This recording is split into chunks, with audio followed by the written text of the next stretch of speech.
Coming up on Mountain News at 6, after several deadly incidents, police in southern Kentucky are trying to stop shootings involving children. And folks say their final goodbyes to a former teacher, broadcaster, and mountain sports supporter.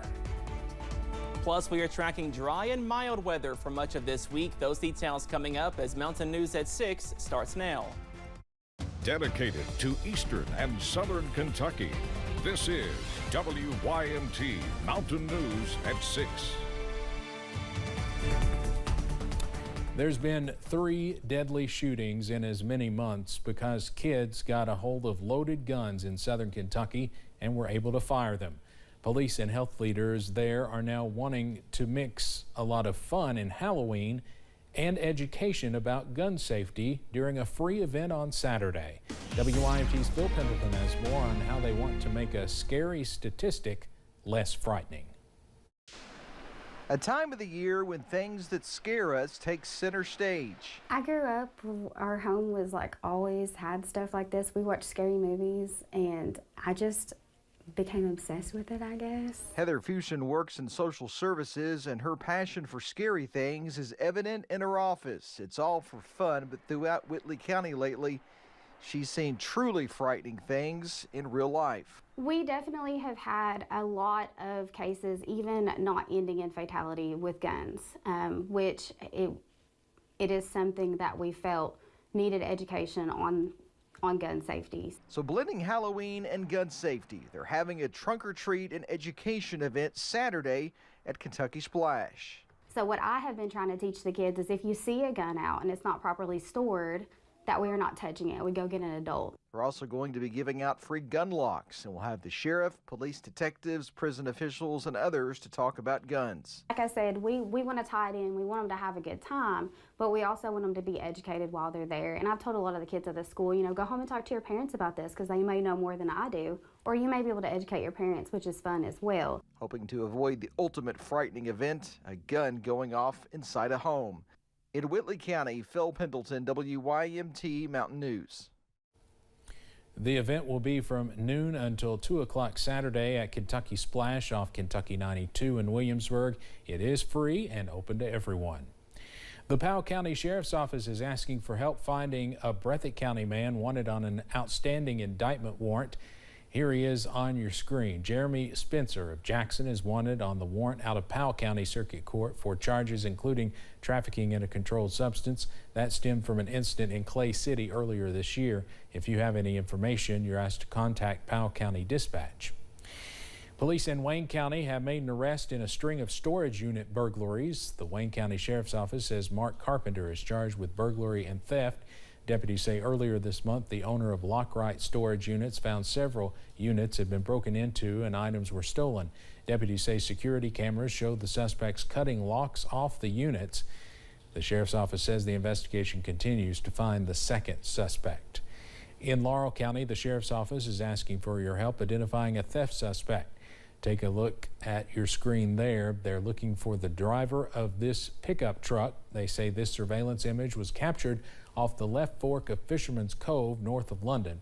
The Sheriff's Office says the driver reportedly took a utility vehicle, tools, and electronic items from a home.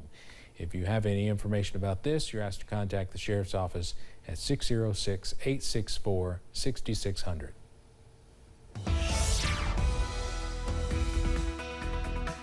We are tracking some beautiful weather across the mountains into your Monday evening. Here's a live look from Breathitt County, courtesy of the Kentucky Mesonet. You can see plenty of blue sky and sunshine this evening across the mountains. And those temperatures are nice and comfortable in the upper 60s and lower 70s, up to 70 for Irvin, also Hazard, 72 for Harlan, also Williamsburg, and down to 57, the cool spot over in Grundy. But overall, you cannot beat this forecast to kick off the work week. Up on the radar, we are dry, all thanks to high pressure. And this weather system will continue to sit here for several days, so that means more dry weather, also more warm temperatures on the way for much of this week. Maybe a small chance of a stray shower by Friday, also Saturday, but most of us are dry then, before a higher rain chance by Monday, also into next Tuesday. So possibly cooler, also more soggy by Halloween by next week. That full forecast coming up in just a few minutes. Steve? Cameron, thank you. The Appalachian Regional Commission has awarded Big Sandy Community and Technical College a $1.5 million grant. The funding will go toward improving the allied health classroom at the Pikeville campus. The project will renovate roughly 12,300 square feet of the Clayton Little building on BSCTC's Pikeville campus. The college is seeking to expand and strengthen 3 critical allied health pathways at the Pikeville campus by September 2026. School administrators in Paintsville are thrilled to see an economic development project moving forward. A new facility will give Paintsville independent schools a chance to grow. WYMT's Chandler Wilcox tells us about the project.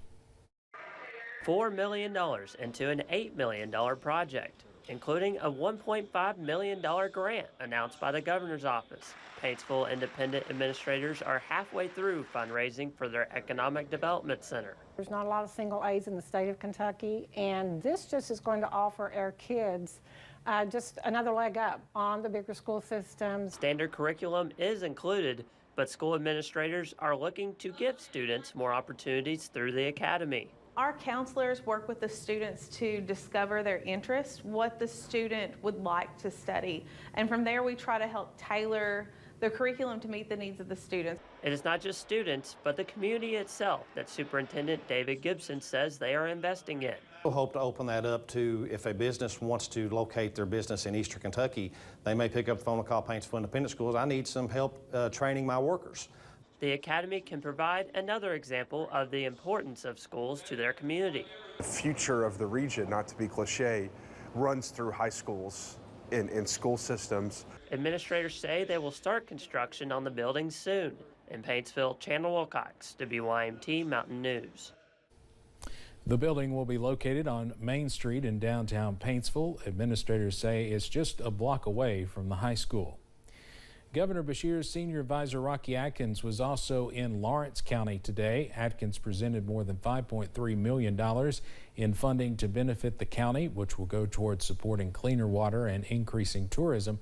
About $4.3 million will be committed to the Big Sandy Water District. Nearly $1 million will go toward the Cleaner Water Program, and about $238,000 will be used for road resurfacing purposes. Today, Governor Beshear announced $13.5 million for housing disaster recovery. This is the first round of rebuilding efforts from this fund. $9 million of funding will be going toward housing agencies that serve Eastern Kentucky. That money will be used to build 115 new homes for homes that were hit in the 2021 tornadoes out west and the 2022 floods here in the mountains. It will also be used to repair 45 homes for disaster survivors. Another southern Kentucky city is being awarded funding for an EV charging station. Earlier this month, we told you about a location in Somerset being approved for a station. In an announcement made by the governor's office today, London was also approved for a station. The location for it will be at 105 Melcon Lane near the Econo Lodge Hotel. Richmond, Berea, and Winchester were also selected as cities to receive charging stations. Election Day is just 2 weeks from tomorrow, and voters here in the Commonwealth are running out of time to request a mail-in ballot. The deadline is at 11:59 p.m. tomorrow night. You can request a ballot at govote.ky.gov. Voters' ballots must be delivered to their county clerk by 6 p.m. on Election Day. Ballot drop boxes will also be available at all polling locations during in-person absentee voting days and hours. You'll have a chance to listen to the candidates for governor tomorrow night right here on WYMT. Governor Andy Beshear and Daniel Cameron have both accepted invitations to the Kentucky debate, which will be held at our sister station, WKYT in Lexington. But again, you can watch tomorrow night right here on WYMT from 7 until 8. Earlier today, folks gathered to remember Harlan Jr. Davidson, who served in many roles during his life, including being a former coach, broadcaster, teacher, and a former longtime member of the WYMT Mountain Classic Basketball Tournament Committee. WYMT's R.J. Johnson has more. Friends and family gathered to celebrate the life of Harlan Jr. Davidson, a man who was involved in the community. From sports to education, Davidson had an impact, not only in Perry County, but beyond. Junior did have an impact on a lot of people, and because he was so friendly and honest and kind and had a great personality, and he was the type of person that people wanted to be around. A.J. Miller officiated the service. He grew up with Davidson, saying he was a great person and told a lot of stories about him. And he was just down to earth, and he was a country person, and he loved the Lord, but he was just a nice, kind person. Davidson was on a WYMT Mountain Classic committee. Archie Everidge is currently on the committee and says Davidson always set an example. Harlan was such a good, unique member of our Mountain Classic committee because of his years of experience, you know, being in sports, coaching, teaching, you know, being around students and children all of his life. He always had the students' best interest in mind. Saying that it feels great to see several paying their respects. It's heartwarming to see the people that have come by today to pay their last respects to one of our great community leaders here. In Hazard, R.J. Johnson, WYMT Mountain News. Davidson graduated from Hazard High School in 1962. He was a color analyst for WSGS and WKCB radio for several years. Well, a stretch of mainly dry weather will stick around, but we are watching out for our next weather system close to Halloween. Those details coming up after this break.